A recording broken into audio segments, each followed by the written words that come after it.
Hey, what's up guys? Today we're going to be checking out the rise and fall of New York drill. Let's get straight to it. And shout out to Kid Nerd.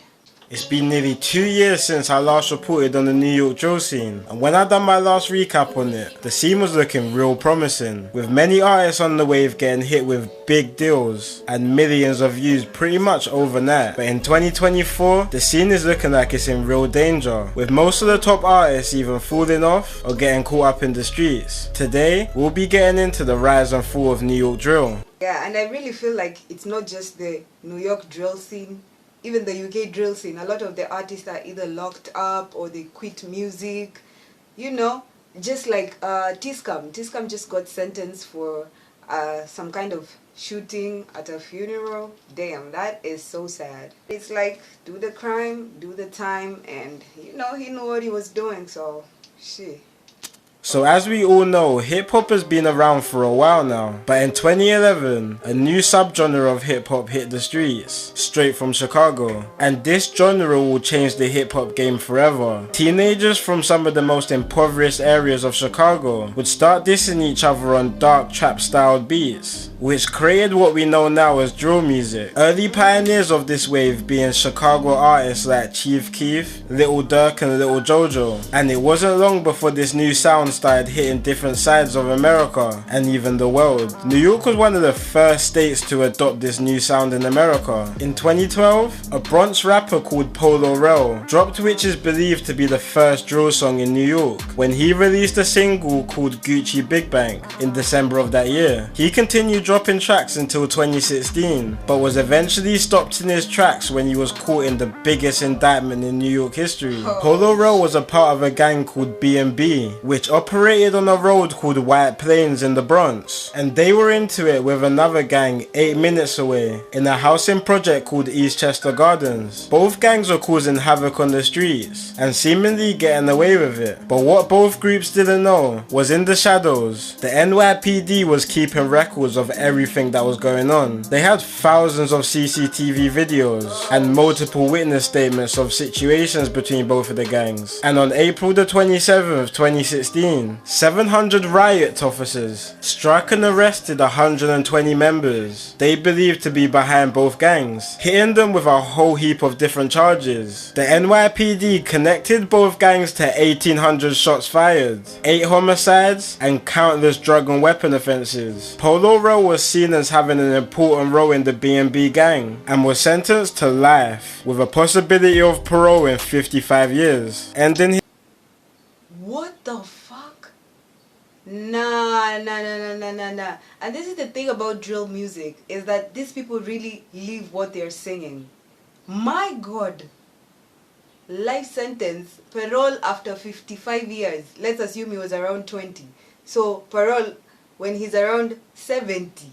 My goodness, that is crazy. Ending his career, and more importantly his freedom, taking down New York's first drill rapper. See, the differences between New York and Chicago is that New York don't play when it comes to crime. New York City is one of the most surveyed cities in the world. In most boroughs, you can't even turn a corner without being on CCTV. Chicago is the second most policed city in America, only beaten by one city, NYC, which has more than 3 times the amount of officers patrolling its streets. And it will become clear by the end of this video why New York drill artists don't last that long on the streets. In 2014, a fresh rapper from New York was taking the world by storm. On August the 1st, 2014, a Brooklyn rapper named Bobby Shmurda dropped the biggest rap single to come out of that year, called Hot Boy. Bobby Shmurda literally came out of nowhere, creating one of the first viral dances to hit social media, the Shmurda dance. At the time, everyone was doing the Shmurda dance all over Instagram and a platform that was buzzing at the time called Vine, catching the attention of new fans everywhere and unfortunately the police. See, what a lot of new fans didn't know at the time, Bobby Shmurda's breakout song Hot Boy had quite a lot of self-incriminating lyrics. Bobby Shmurda was part of a gang in Brooklyn called GS9, and when Hot Boy was released, Bobby and his gang was already being investigated heavily by the NYPD for a string of charges charges from selling drugs to murder. And after Bobby started going up in music, the NYPD labelled him as the boss of the gang. Only 4 months after he dropped his hit single, Smurder and 14 other members of GS9 were all arrested inside a Manhattan recording studio and charged with 69 counts of criminal charges,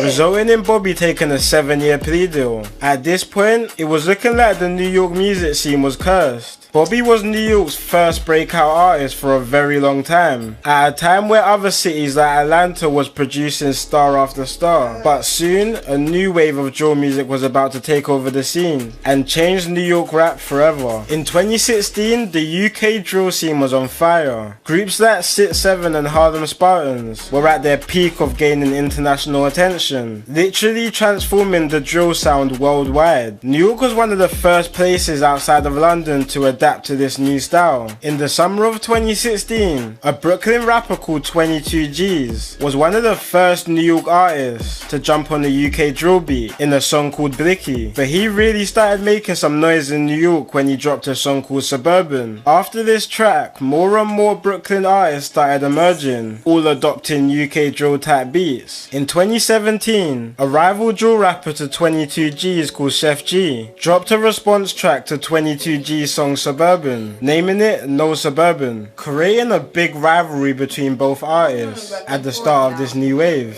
pretty much making them the faces of New York drill at the time. But it wouldn't be long before a new up-and-coming drill rapper would take Brooklyn drill to the world stage, the rapper being an artist called Pop Smoke.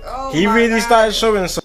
Every time I hear Pop Smoke's name, that really breaks my heart that he had to be killed so young, and he was doing so well. Pop Smoke, I mean, I've never been so interested in like the New York drill, type shit until Pop Smoke came through, and he was different. He was really, really different. R.I.P. to him. Some star potential when he dropped his first hit called Flexin', which was enough for Republic Records to sign him only a few months after that release. A month after signing his deal, he really proved that he wasn't no regular drill rapper when he released one of his biggest hits till this day, called Welcome to the Party. The song was a commercial success, shining a massive spotlight on him and the whole Brooklyn drill wave. Other Brooklyn artists like Fifi and Busy Banks dropped big tracks soon after, cementing Brooklyn drill as one of the biggest music movements coming out of 2019. But it wouldn't be long until the whole scene would crash to its knees. 2020 was a terrible year for Brooklyn drill. Off the back of the previous year's success, fans were predicting New York drill to keep stepping it up. Little did people know, the whole scene would pretty much be crushed before it could even grow. At the start of 2020, Pop Smoke was on the top of the world.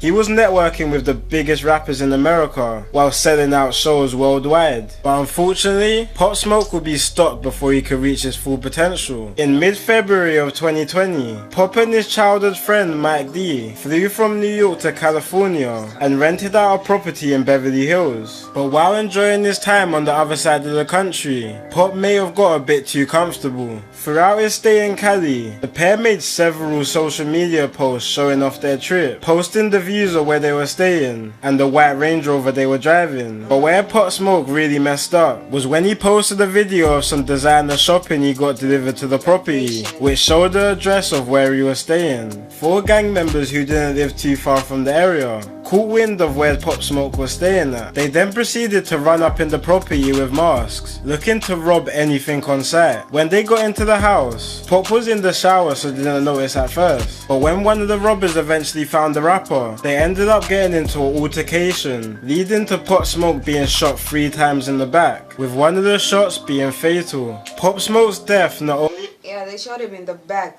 That's such a cowardly move.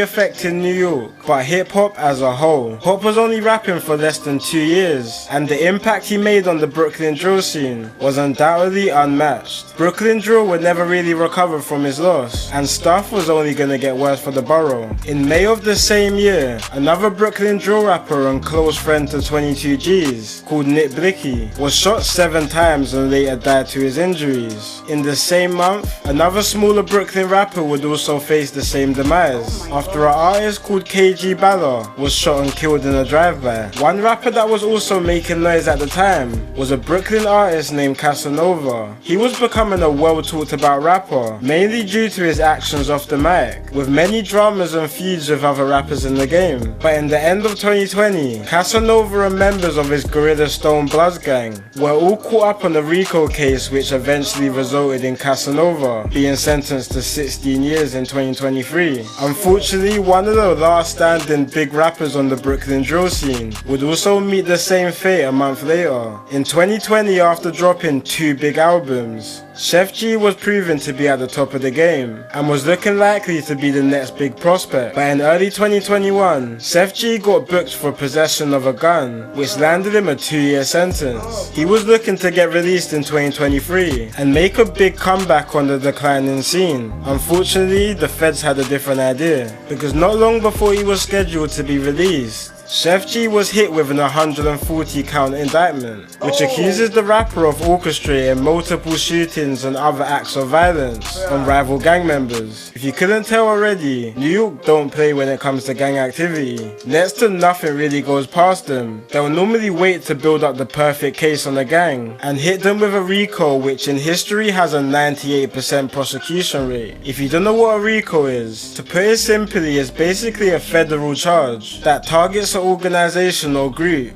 that has committed multiple normal crimes either within the group or for that group. RICO charges were originally introduced in the 1970s in an attempt to combat the Italian mafia, which were operating in New York and getting away with a lot of crime due to high levels of organization within the mafia families. But today it's used for all types of situations, like fraudulent businesses and of course to take down gangs. By 2021, Brooklyn drill was just a shell of what it was a couple years back, but soon the next phase of drill would take place and arguably make more noise than ever before. Right in the same place hip hop started, the Bronx. Teenagers from the Bronx started rapping on sampled beats with a lot of energy and very disrespectful lyrics. Some of the first to do it was part of a large gang in the south of Bronx called the YGs. YG rappers like Spaz Drilly and a few rappers coming from a housing complex called the River Park Towers started this new and exciting drill sound in 2019. Opposition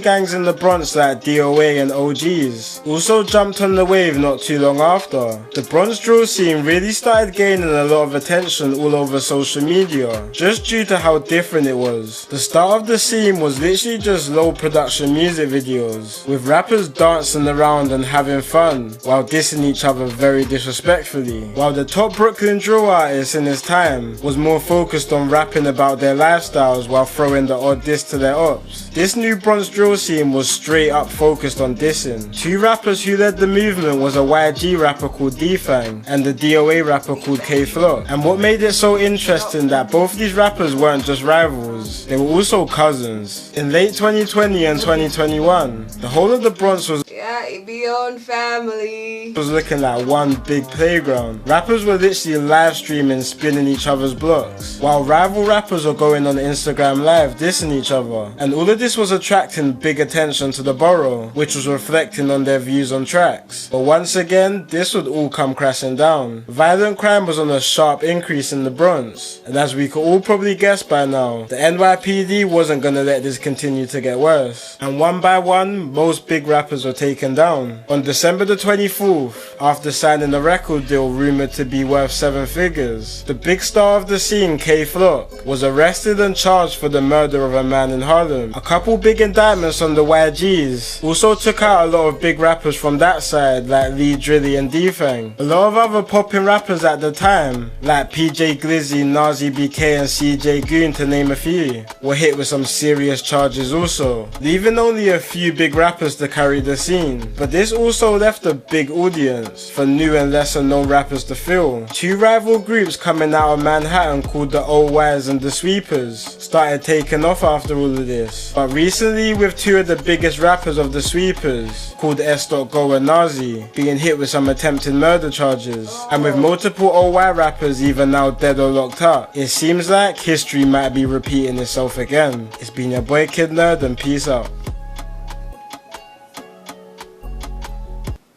Yeah, I feel like the cycle is the same, and you have to check out the past of what happened to see what is going to happen in the future. This drill stuff is fucking annoying me that everybody's getting arrested, but I feel like the minute you break out, I feel like you should leave.